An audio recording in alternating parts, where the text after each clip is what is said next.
Hi friend, कैसे हैं आप सभी लोग। आप सभी की तैयारी कैसी चल रही है।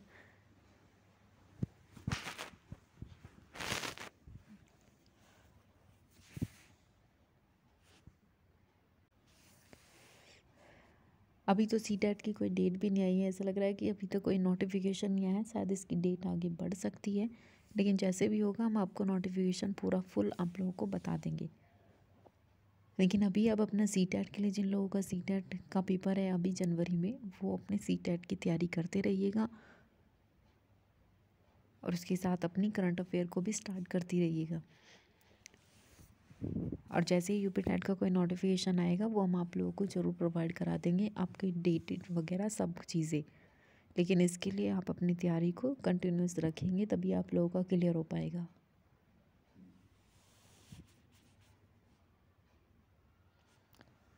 ठीक है, आज हमारा सेशन सीडीपी का है, हिंदी का नहीं है।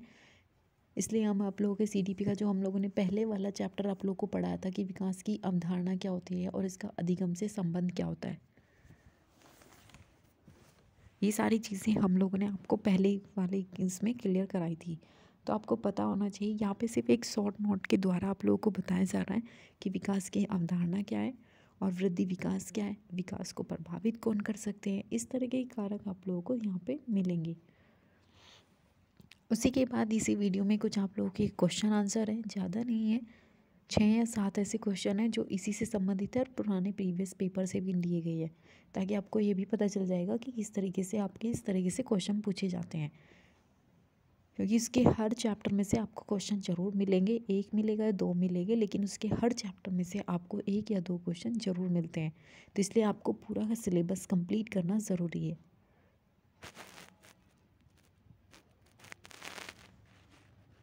ठीक है, तो हम स्टार्ट करते हैं अपना आज का कॉन्सेप्ट, विकास की अवधारणा। ये हमारा कॉन्सेप्ट है आज की विकास की अवधारणा। ये आपको पता होना चाहिए। और जिन लोगों ने अभी तक हमारे चैनल को सब्सक्राइब नहीं किया है वो हमारे चैनल को भी सब्सक्राइब ज़रूर कीजिएगा और बेल आइकन ज़रूर प्रेस कीजिएगा, ताकि आपको हमारे आने वाली जितनी भी वीडियो है, जो भी हमारा टीचर से संबंधित नोटिफिकेशन आएगा, वो हम सारी आप लोगों को टाइम टाइम पे देते रहेंगे। तो उसके लिए आपको बेल आइकन ज़रूर दबा दीजिएगा ताकि आपको नोटिफिकेशन हमारा मिल जाए। उसके साथ ही आप लोगों को लाइक और शेयर करना मत भूलिएगा। ठीक है, तो हमारा आज का पहला कॉन्सेप्ट क्या है, विकास की अवधारणा। यहाँ से आपका ये पूरा चैप्टर क्लियर हो जाएगा। उसके बाद हम दूसरा चैप्टर स्टार्ट करेंगे, अगर आप लोगों को ये पहला चैप्टर कंप्लीट समझ आ जाएगा। उसके बाद यहाँ पे कुछ क्वेश्चन है। क्वेश्चन हम इतने लाएंगे कि आपको कहीं से ज़रूरत ही नहीं पड़ेगी कि आप वहाँ से क्वेश्चन करें। इसमें सबसे पहली लाइन क्या है कि विकास जीवन पर्यंत चलने वाली प्रक्रिया है। जब हमने आप लोगों को विकास के बारे में बताया था तो वहाँ बताया था कि जो विकास होता है वो भ्रूण से स्टार्ट होता है और आपका मृत्यु तक चलता रहता है। विकास ऐसी कोई अवस्था नहीं है कि आपका सिर्फ इस एज तक चलेगा और फिर रुक जाएगा। विकास एक ऐसी अवस्था है जहाँ पे आपका पूरा जीवन पर्यंत चलती रहेगी और ये कभी नहीं रुकती। उसके बाद दूसरा क्या है, इस प्रक्रिया के अंतर्गत बालक की शारीरिक, क्रियात्मक, संज्ञात्मक, भाषागत, संवेगात्मक, सामाजिक विकास होता है। इसका एक शॉर्ट का नाम क्या हुआ, इसका बच्चे का कैसा विकास हुआ, सर्वांगीण। ये आप लोगों से ज़रूर पूछा है कि बच्चों, एक टीचर को बच्चों के किस उस पर ध्यान देना चाहिए, तो ये कौन सा है, सर्वांगीण ध्यान देना चाहिए। यानी कि हमने आप लोगों को इंग्लिश में बताया था कि होलिस्टिक डेवलपमेंट होता है, यानी कि एक बच्चे का पूरा विकास करना ज़रूरी है। और इसमें सारी चीज़ें आ जाती हैं, बच्चे का शारीरिक हो, मानसिक हो, क्रियात्मक हो, नैतिक हो, भाषागत हो, संवेगात्मक हो। इसका जितना भी विकास होता है उसको सर्वांगीण विकास कहते हैं या बहुमुखी या चहुमुखी विकास कहते हैं। तो इसलिए बच्चे का ज़रूरी नहीं है हमें सिर्फ उसका शारीरिक विकास करना हो, नहीं, उसका हमें सारा विकास करना है।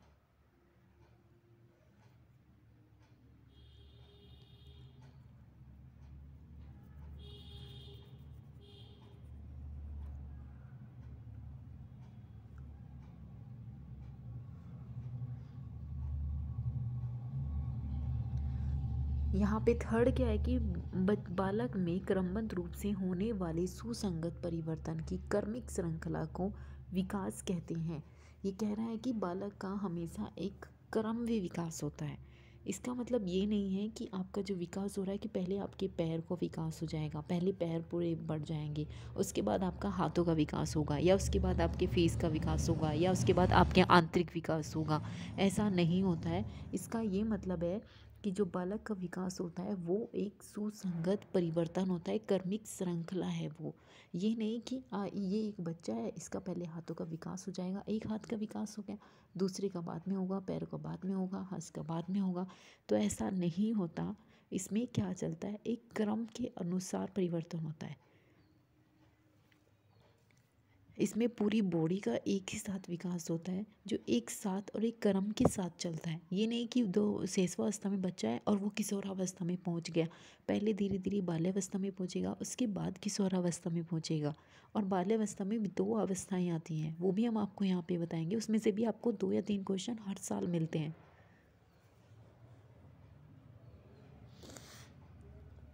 तो ये आपके यहाँ से समझ आ गया होगा कि विकास क्या होता है, जीवन पर्यंत प्रक्रिया चलनी है, ये कभी रुकती नहीं है।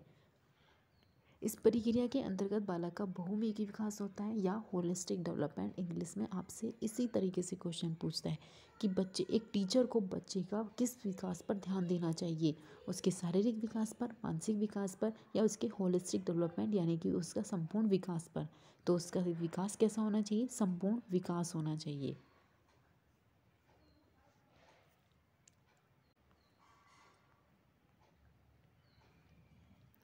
अब यहाँ पे नेक्स्ट क्या है, इसमें क्या बोला गया है कि बालक में क्रमबद्ध रूप से सुसंगत, ये आपको हमने अभी बताया कि बालक के क्रमबद्ध विकास पे हमें ध्यान देना चाहिए। आपसे ये जो टाइटल है, ये जो इसकी अरस्तु की रचना है, अरस्तु की लाइन है, ये 1-2 बार आपके पूछी जा चुकी है। कहाँ, ये सीटेट में भी पूछी जाती है और यूपी टेट में तो इसी तरीके से लाइन्स पूछी जाती हैं कि किसने ये कहा कि आप हमें 5 बच्चे दीजिए, 10 बच्चे दीजिए, आप जैसा होने चाहते हैं हम उनको वैसा बना देंगे। इस तरीके से बच्चे, या जिस बच्चे का विकास होना है वो 5 साल की अवस्था तक ही हो जाता है। तो इस तरह के जो पियाजे हैं, वॉटसन है, स्कीनर है, और इस तरीके के जो वुड्सवर्थ है या फिर अरस्तु है, ये कुछ ऐसे राइटर हैं जो बहुत इंपॉर्टेंट है, बहुत इंपॉर्टेंट इन लोगों ने बात बोली है बच्चों के लिए, उनके विकास के लिए। तो यहाँ आपको ये चीज़ें पता होनी चाहिए। अरस्तु के अनुसार क्या क्या बोला गया कि विकास आंतरिक और बाह्य कारणों से व्यक्ति में परिवर्तन है। अब इसका मतलब क्या हुआ, इसका अर्थ आप लोग यहाँ से समझिएगा कि इसका अर्थ क्या है कि बच्चे के आंतरिक यानी कि उसके अंदर का विकास, और बाह्य कारण, ये कह रहा है कि जो विकास होता है, विकास यानी कि व्यक्ति में जो परिवर्तन होता है वो उसके आंतरिकता के कारण, और बाह्य जो उसको एनवायरनमेंट मिल रहा है। यहाँ 2 चीज़ें आपको ध्यान रखनी है, एक आपका जो आपको जीन मिले हैं जेनेटिक, और दूसरा आपका जो एनवायरनमेंट है वहाँ से।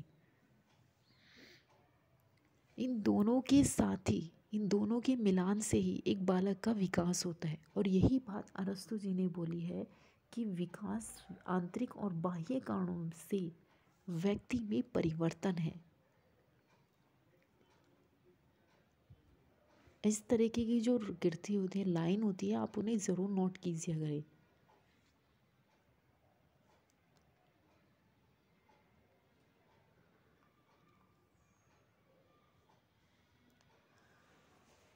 अब यहाँ देखिए, ये थर्ड क्या बोल रहा है, विकास के अभिलक्षण या उसकी विशेषताएं, ये कैरेक्टरिस्टिक होती हैं जो उसकी विशेषताएं होती है, किसकी, विकास की।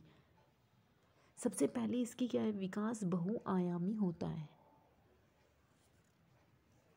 दूसरा इसमें क्या है कि विकास प्रासंगिक होता है, यह ऐतिहासिक, परिवेशीय, सामाजिक, सांस्कृतिक घटकों से प्रभावित होता है।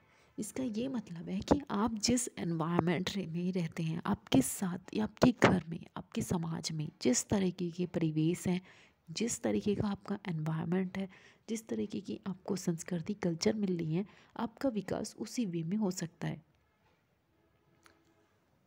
तो यहाँ कह रहे हैं कि एक बच्चे का जो विकास होता है उसमें सारी चीज़ का एक मिला जुला रूप होता है, तभी एक बच्चे का विकास होता है।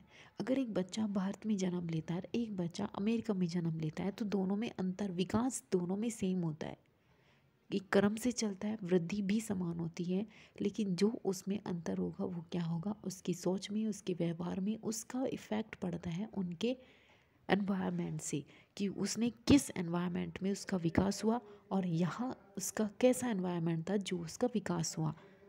तो इस चीज़ का इफ़ेक्ट पड़ता है उनके एनवायरनमेंट से, उसके जीन से, आनुवांशिक कारणों से। यहाँ पे क्या कह रहा है कि विकास ऐतिहासिक है, परिवेश है। जैसा आपको परिवेश मिलेगा ऐसे में ही आपका विकास होगा।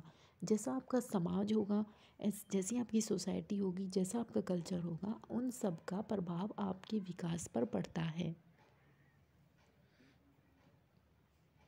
अब आप हैं कि अगर आपका जन्म किसी ऐसी फैमिली या किसी ऐसी सोसाइटी या किसी ऐसे समुदाय पे हुआ है जहाँ पूरा का पूरा साधु संतों से ही सजा हुआ है, कि जहाँ पे बहुत सारे सत्संग होते हैं, कीर्तन होते हैं, या बहुत सारी ऐसी कल्चर होती है कि वहाँ पे होती ही रहती है, तो आपका विकास कैसा होगा? आपका विकास भी उनके जैसा ही होगा। आपके अंदर एक नैतिकता ज़्यादा होगी। जैसा वहाँ पे बोला जाता है कि इतने बजे तक घर नहीं आना, घर आ सकते हो, या फिर इससे बाहर नहीं रह सकती, यहाँ इन इतने साथ यहाँ खड़े नहीं हो सकते, घर में बात कर, तो आपका एनवायरनमेंट के अकॉर्डिंग आपका भी विकास उसी तरीके से हो जाएगा जिस तरीके से आपकी सोसाइटी, आपकी फैमिली या आपको परिवेश दिया जा रहा है, या आपके स्कूल में आपके सामने जो भी एनवायरनमेंट होगा आपको उसी अनुसार आप ढल जाएंगे, आपका विकास भी उसी के अकॉर्डिंग हो जाएगा।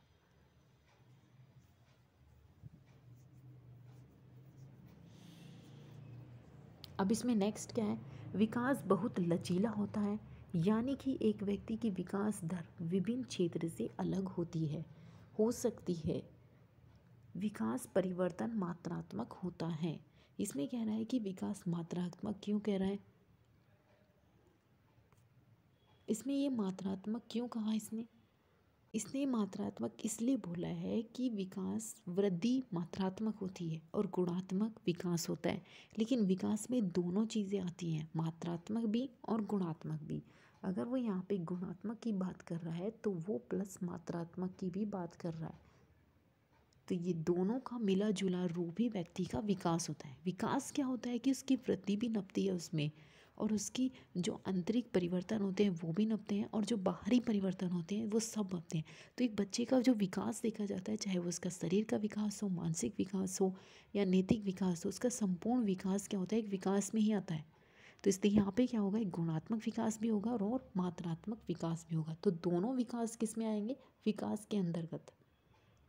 ये आपको चीज़ क्लियर होगी जब आप क्वेश्चन करेंगे, और क्वेश्चन भी हम आपको साथ में लेके आए हैं ताकि आपको पता चल जाएगा कि किस तरीके से क्वेश्चन पूछे जाते हैं।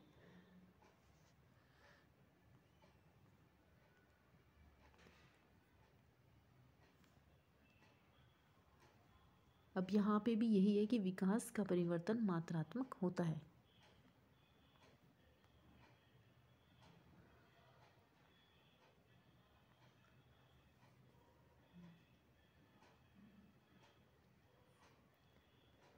अब यहाँ पे पढ़िएगा, ये क्या है कि विकास के आयाम की बात कर रहा है कि विकास के आयाम कहते हैं। अभी हमने किसकी बात की थी? आपको होलिस्टिक डेवलपमेंट की बात की थी। हमने आपको होलिस्टिक डेवलपमेंट की बात बताई थी। तो होलिस्टिक डेवलपमेंट में आपका कैसा विकास होता है? सर्वांगीण। तो इसमें क्या होता है कि सारे शारीरिक विकास आएंगे, मानसिक विकास आएंगे, संवेगात्मक विकास आएंगे, जो आपको यहाँ पे दिखाई नहीं दे रहा है लेकिन हम आपको बता रहे हैं। क्रियात्मक विकास आएगा, भाषाई विकास और सामाजिक विकास। जितने भी इसमें विकास आते हैं वो सारे के सारे इसी से ही संबंधित होंगे। तो आपको इसमें क्या है कि जो विकास के आयाम होते हैं वो सारे आयाम होते हैं। एक बच्चे में जैसा भी आपको परिवर्तन दिखा रहा है कि उसमें मॉरलिटी आ रही है, उसका फिजिकल डेवलपमेंट हो रहा है, उसका कल्चरल डेवलपमेंट हो रहा है, जितने भी उसमें डेवलपमेंट होते हैं वो सारे विकास के आयाम होते हैं। अब ये समझिएगा कि ये क्या है? ये आपकी वृद्धि है।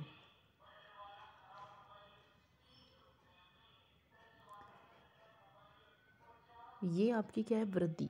अब आप यहाँ समझिएगा कि ये क्या कह रहा है? ग्रोथ।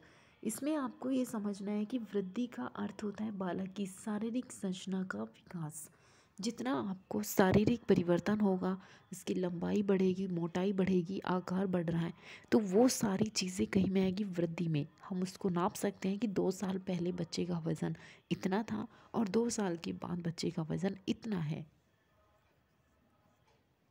या अभी इसकी लंबाई 18 के बाद इतनी हो गई है, 18 से पहले इतनी थी, 16 साल में इतनी थी, तो हम क्या कर सकते हैं, उसकी लंबाई को हर साल के अकॉर्डिंग या उसके वज़न को हम नाप सकते हैं। जो क्या होती है, वृद्धि होती है। तो उसकी शारीरिक संरचना का विकास किसे कहते हैं, वृद्धि को कहा जाता है। शारीरिक विकास, शारीरिक संरचना के अंतर्गत लंबाई, मोटाई, अन्य अंगों का विकास होता है। अब यहाँ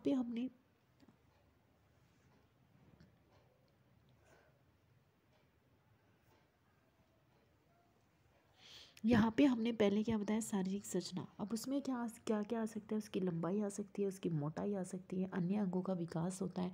किशोरावस्था में उसमें बहुत सारे परिवर्तन होते हैं, तो वो सारी चीज़ें किस में आएंगी, वृद्धि में आएंगी। थर्ड क्या है, वृद्धि आंतरिक और बाह्य दोनों रूप में हो सकती है और एक निश्चित आयु तक होती है। आपने देखा होगा कि ज़्यादातर लंबाई लड़कों की या लड़कियों की 18 साल से या 16 साल तक होती है, कभी कभी 21 साल तक भी वृद्धि होती है। लेकिन इसका मतलब ये तो नहीं है कि वो पूरी ज़िंदगी ही लंबा होता रहता है या मोटा मोटा आपको दिखाई देगा, कभी मोटा होगा कभी पतला होगा, लेकिन उसकी लंबाई क्या होगी, एक समान एज के बाद नहीं बढ़ेगी। तो उसका मतलब क्या हुआ कि वृद्धि का एक समान स्तर होता है, एक समान आयु होती है जो उसके बाद नहीं बढ़ती। तो ये क्या कह रहा है कि वृद्धि क्या होती है कि आंतरिक बाह्य दोनों हो सकती हैं। आपका जो विकास होता है किशोरावस्था तक या फिर 21 या 22 एज तक पूर्ण विकास हो चुका होता है। तो एक निश्चित आयु तक ही इसमें क्या होता है, विकास होता है। और अगर चैनल सब्सक्राइब नहीं किया है तो चैनल सब्सक्राइब ज़रूर कीजिएगा हमारा, और इसको लाइक ज़रूर कीजिएगा।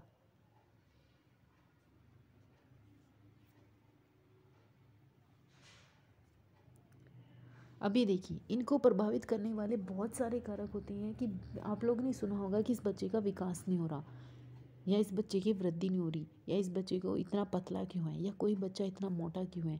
आपने कभी कभी देखा होगा एक ही फैमिली में अगर दोनों का जन्म एक साथ हुआ है, दोनों जुड़वा नहीं है, जुड़वा हुए हैं, जुड़वा भी अलग अलग होते हैं, वो भी हम आपको पढ़ाएंगे कि दो जुड़वा किस तरीके से होते हैं।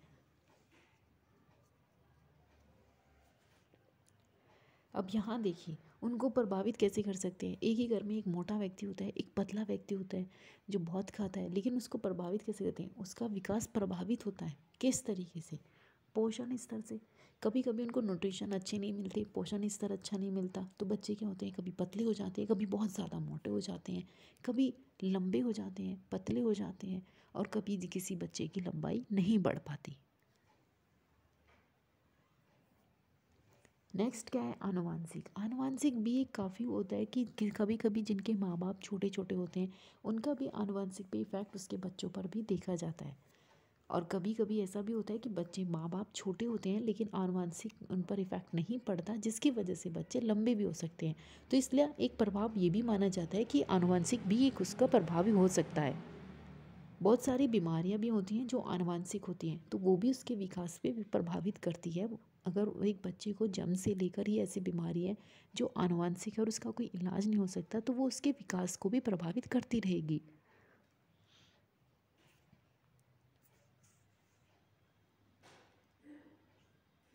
अब यहाँ पे थर्ड क्या है, लिंग। आपने पढ़ा होगा किसी के घर में गर्ल्स के साथ अच्छा व्यवहार नहीं किया जाता, किसी के साथ कभी कभी बॉयज़ के साथ भी अच्छा व्यवहार नहीं मिलता। ऐसी भी फैमिली है कि दोनों के साथ ही अच्छा व्यवहार नहीं मिलता, कि लड़कियों को ये काम करने चाहिए, घर के काम करने चाहिए, बॉयज़ को, लड़कों को बाहर के काम करने चाहिए, घर में कोई हेल्प नहीं करनी चाहिए। ऐसा नहीं करना चाहिए क्योंकि इससे बच्चे का विकास प्रभावित होता है।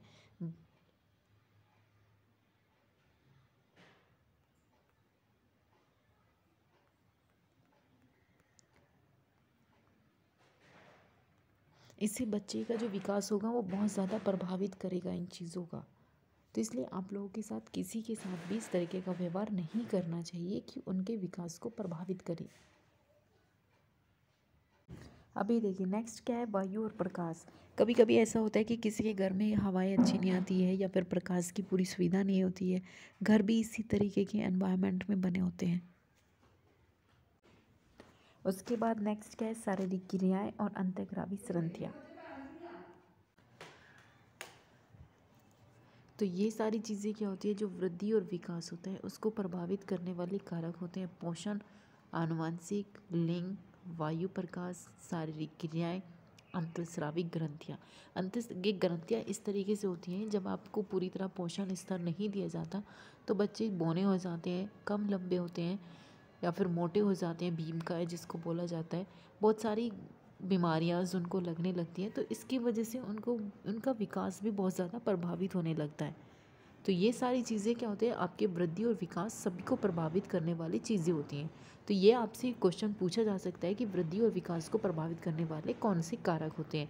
आपको इसमें एनवायरनमेंट, वातावरण भी इसमें होता है, इसको भी आप ऐड कर लीजिएगा यहाँ पे। ये सारी चीज़ें आपको इन चीज़ में प्रभावित करने वाले कारक होते हैं।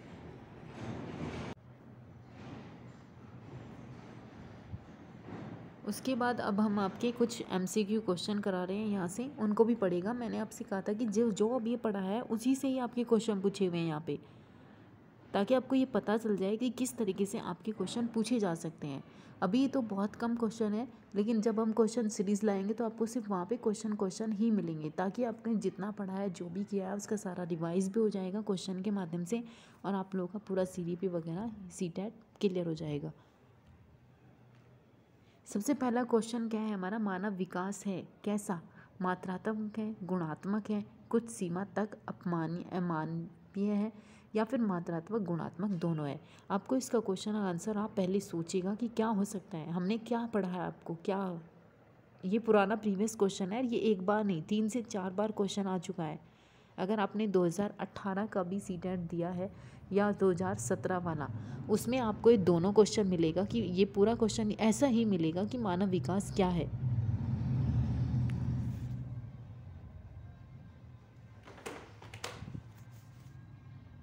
तो इसका सही आंसर आप बताइएगा कि सही आंसर क्या हो सकता है इस क्वेश्चन का। तो इस क्वेश्चन का सही आंसर क्या है, मात्रात्मक और गुणात्मक दोनों। क्योंकि विकास पूर्ण विकास होता है, बच्चे का मात्रात्मक भी विकास होता है और गुणात्मक भी विकास होता है। तो दोनों विकास कैसा होता है, मानव का विकास, इसमें दोनों ही आएंगे आंसर। तो इसलिए आप ये गलती मत कीजिएगा कि इसका सिर्फ गुणात्मक होता है, ये दोनों विकास होते हैं, मात्रात्मक गुणात्मक। आपसे इससे क्वेश्चन ये भी पूछ सकता है कि क्या इसका आंसर पहला है, दूसरा है, या इन दोनों में से कोई नहीं, या फिर पहला और प्लस दूसरा। इस तरीके से आपको क्वेश्चन पूछे जा सकते हैं।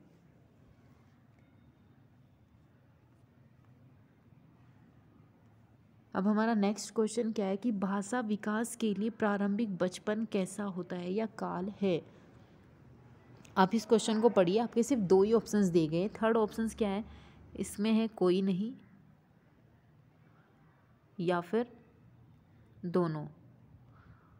तो इसमें आपके 4 ऑप्शंस दे दिए गए हमने, 4, 3 और 4। अब आप इसमें से बताइएगा कि पहला ऑप्शंस क्या है, कम महत्वपूर्ण होता है, या दूसरा ऑप्शंस है अति संवेदनशील होता है, तीसरा ऑप्शंस है कोई नहीं, और चौथा ऑप्शंस क्या है, दोनों। तो आप इसमें से आंसर बताइएगा कि इसका आंसर क्या हो सकता है।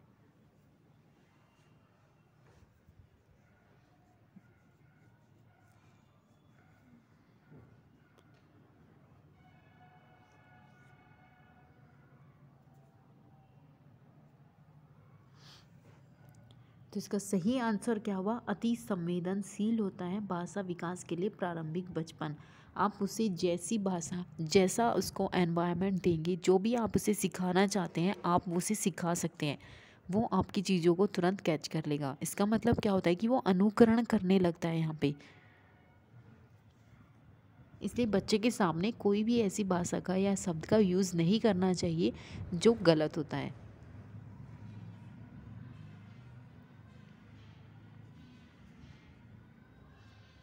अब ये थर्ड क्वेश्चन क्या है, विकास डैश से डैश की ओर बढ़ता है। आपको पता होना चाहिए विकास कैसे बढ़ता है। जब हमने आपको पहली वाली वीडियो CDP वाली पढ़ाई थी तो उसमें आपको बताया था विकास कैसे होता है।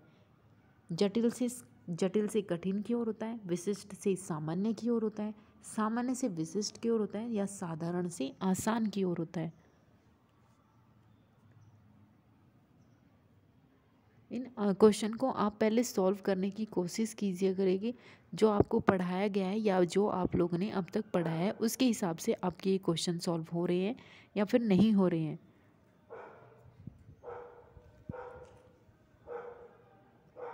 अब इसका सही आंसर क्या है यहाँ से? इसका सही आंसर है कि विकास किस अवस्था से किस अवस्था की ओर होता है? विकास सामान्य से विशिष्ट की ओर बढ़ता है। जो विकास होता है वो आपका सामान्य से विशिष्ट की ओर बढ़ता है। तो ये आपको पता होना चाहिए कि विकास कैसे होता है।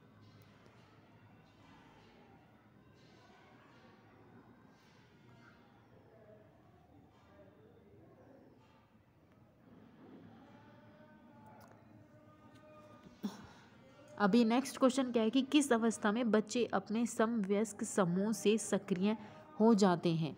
ये आपसे अब डायरेक्ट एक ऐसी अवस्था पूछ रहा है जिसमें ये बात को बताना है कि अपने समवयस्क यानी कि जो उसकी एज के समान होते हैं उसमें ज़्यादातर एक्टिव हो जाते हैं। तो आपको पता होना चाहिए कि ऐसी कौन सी अवस्था होती है जिसमें सबसे ज़्यादा एक्टिव होते हैं। क्या वो किशोरावस्था होती है, प्रौढ़ावस्था होती है या बाल्यावस्था होती है?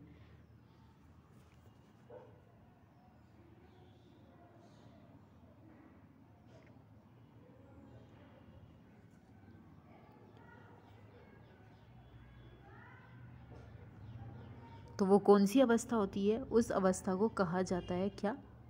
किशोरा अवस्था। यहाँ एक ऐसी अवस्था होती है किशोरावस्था जिसमें बहुत सारे परिवर्तन होते हैं और अपने समवयस्क समूह के साथ ज़्यादा से ज़्यादा एक्टिव होते हैं वहाँ पे बच्चे।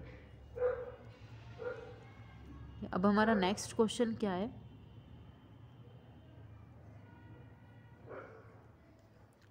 विकास के लिए निम्नलिखित में से कौन एक उचित है? अब आपको यहाँ खुद चुनना है कि इसमें से कौन सा उचित ऑप्शंस होगा। विकास जन्म के समय प्रारंभ होता है या विकास एकल आयामी है? हमने अभी क्या बताया कि विकास बहुआयामी होते हैं। विकास पृथक होता है, क्या विकास अलग होता है?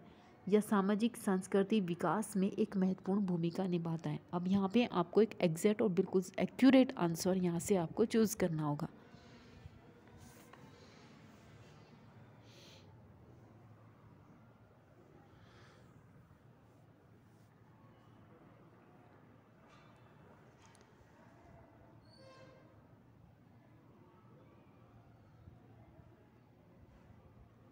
इसका सही आंसर है सामाजिक सांस्कृतिक विकास में एक महत्वपूर्ण भूमिका निभाता है विकास। विकास एक पृथक है नहीं, ये आपको पता होना चाहिए। विकास एकल नहीं है, बहुआयामी है। विकास जन्म के समय प्रारंभ होता है नहीं, विकास तो भ्रूण से प्रारंभ हो जाता है और मृत्यु तक चलता रहता है।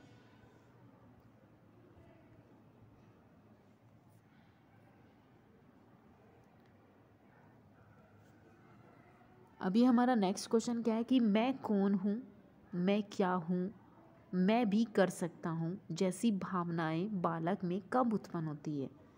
अब आप खुद ही सोचिएगा कि आपके अंदर ये सारी चीज़ें कब आई थी कि मैं कौन हूँ, मैं ये सब कर सकता हूँ या मैं क्या हूँ। बहुत सारी भावनाएं होती हैं जो बच्चे में एक अवस्था के साथ उत्पन्न होती हैं।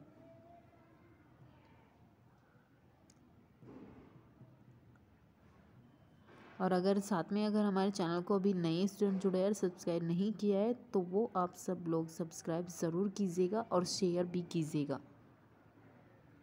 ताकि हम आपको और भी ज़्यादा क्वेश्चन ला सकें आप लोगों के लिए और आप लोगों की अच्छे से तैयारी करा सकें यहीं से ही। अब इसका सही आंसर क्या है? किशोरावस्था। किशोरावस्था में एक ऐसी भावनाओं का विकास होता है जिसमें ये क्या होता है कि मैं कौन हूँ, मैं क्या हूँ या मैं ये सब कर सकता हूँ, ये सारी चीज़ें या भावनाएं उत्पन्न होती है।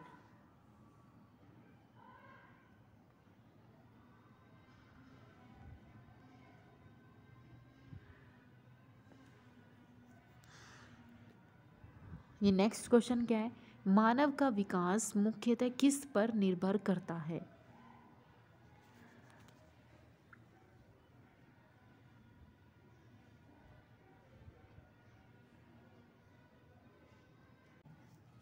मानव का विकास मुख्यतः किस पर निर्भर करता है? उसकी वृद्धि पर, उसके वातावरण पर, उसकी बुद्धि पर या फिर उसकी वृद्धि और वातावरण से मिलने वाली परिपक्वता या मैच्योरिटी से?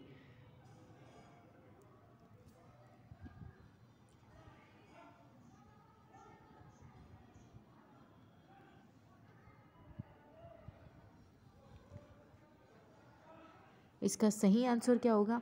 क्या मानव का विकास उसकी वृद्धि से इफेक्ट करता है? नहीं, क्या उसके सिर्फ वातावरण से इफेक्ट पड़ता है? नहीं। उसकी बुद्धि से करता है कि अगर बच्चे में ज़्यादा बुद्धि होगी तो उसका विकास अच्छा होगा, या कम बुद्धि होगी तो नहीं होगा। ऐसा नहीं होता है। उसकी वृद्धि और वातावरण से मिलने वाली जो मैच्योरिटी होती है वहाँ से ही विकास उस पर प्रभावित होता है, उस पर निर्भर करता है। इस तरीके से अगर आप एक एक ऑप्शंस को ध्यान से पढ़ेंगे तो आपको पता चल जाएगा कि कौन सा ऑप्शंस नेगेटिव है और कौन सा पॉजिटिव है। ज़्यादातर क्वेश्चन पॉजिटिव ही चुनिएगा, क्योंकि और पॉजिटिव में भी आपको 2 ऐसे क्वेश्चन मिलेंगे जो पॉजिटिव होते हैं, लेकिन उन दोनों में से भी जो सबसे अच्छा होता है उसी को ही यहाँ पे आंसर माना जाता है।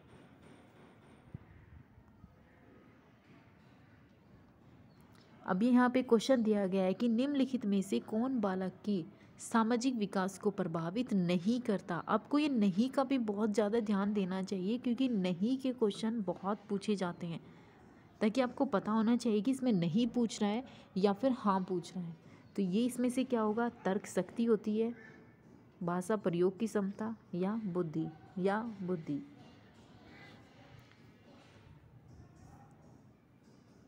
अगर आप हमारे क्वेश्चन कर रहे हैं, पढ़ रहे हैं, तो उनको सॉल्व करने की कोशिश इसमें से कीजिए। इसमें से देखिए, क्या तर्क शक्ति सामाजिक विकास को प्रभावित नहीं करती, क्या भाषा प्रयोग नहीं करती, या बुद्धि नहीं करती? तो इसमें से सही आंसर क्या हुआ? इनमें से कोई नहीं।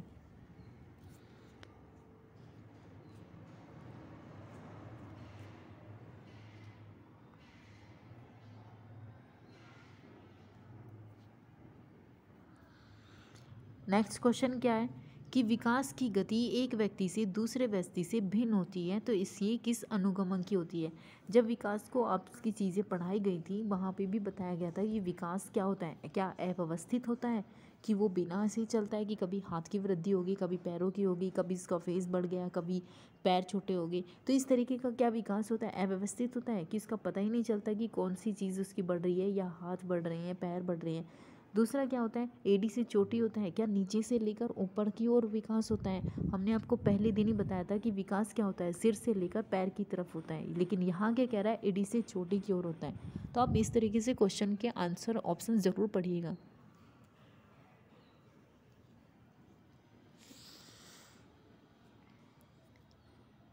इसका सही आंसर आप लोगों को पता चल गया होगा। इसका सही आंसर है क्रमबद्ध और व्यवस्थित रूप से बढ़ता है, एक क्रम के अकॉर्डिंग बढ़ता है। ऐसा नहीं है कि अव्यवस्थित होता है और वो सिर्फ ऐसे ही बढ़ता है। तो ये आज का हमारा लास्ट क्वेश्चन था। अगर कोई नया स्टूडेंट आया वो सब्सक्राइब ज़रूर कीजिएगा और लाइक भी ज़रूर कीजिएगा,